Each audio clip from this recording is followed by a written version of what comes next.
Trump Meloni మధ్య ఎక్కడ చెడింది? పైకి కనిపిస్తున్న ఫోటో వివాదం వెనుక అంతకు మించిన వివాదాలున్నాయా?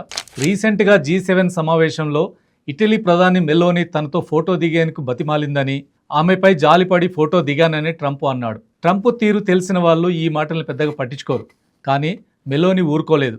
ట్రంప్ వ్యాఖ్యలు పూర్తిగా కల్పితం, తాను కానీ ఇటలీ కానీ ఎప్పుడూ ఎవరిని బతిమాలుకోదని స్ట్రాంగ్ కౌంటర్ ఇచ్చారు.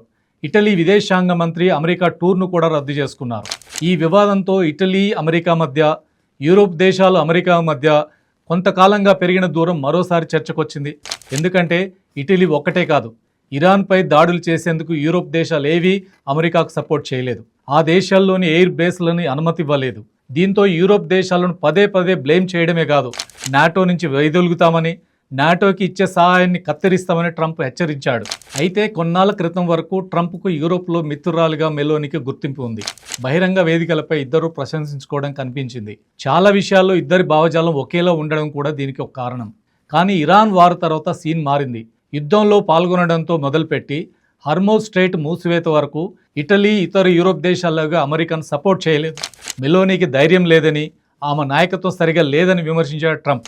పోప్ లియో యుద్ధానికి వ్యతిరేకంగా మాట్లాడితే మెలోని సమర్థించింది. ఇక్కడ కూడా ఇద్దరికి మధ్య ఏకాభిప్రాయం తప్పింది.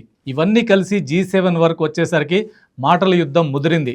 నిజానికి ఈ వివాదం ట్రంప్ మెలోని మధ్య వ్యక్తిగత ఘర్షణ కాదు, అమెరికా యూరోప్ దేశాల మధ్య పెరిగిన దూరానికి ఇది ఒక సంకేతం.